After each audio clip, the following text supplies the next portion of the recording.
Il en rêvait? Kev Adams l'a fait, organiser son premier festival d'humour, entouré de ses amis à Juan-les-Pins, là où il a passé toutes ses vacances, petit. Le résultat, très réussi, capté en juillet dernier, est diffusé ce soir sur TF1. J'ai adoré l'expérience, cette ambiance, ce décorum, cette pinède. Si est-il vraiment ici que j'ai fait mes premiers pas?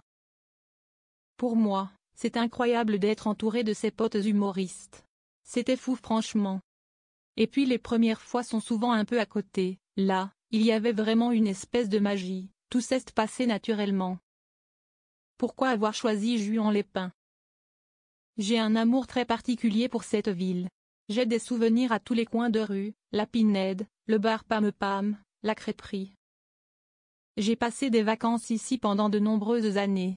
Il m'arrive de venir, en octobre, pour me poser et retrouver un peu cette sensation d'été. Kev Adams, sa grand-mère émue par ce festival. Il paraît que vous avez travaillé comme un fou sur ce projet. C'est vrai que je n'aime pas trop le freestyle. Rire. On a tous beaucoup bossé.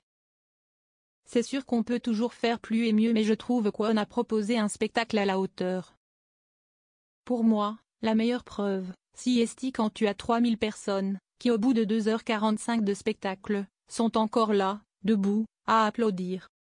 Votre mamie, Claudine, a assisté et même participé au spectacle. Elle était très, très émue, bouleversée même. Elle a passé toute la soirée entre rire et larmes. Vous y êtes sur scène avec une double casquette, celle d'humoriste mais aussi de maître de cérémonie. L'exercice est-il compliqué? C'est surtout une énergie différente de présenter un gala. Tu n'es pas tout le temps sur scène, ce n'est pas comme dans le cadre d'un one-man show. Mais il faut quand même rester concentré quand les autres artistes jouent sur scène. Je voulais que tout soit parfait parce que j'avais envie que mes potes soient mis en valeur.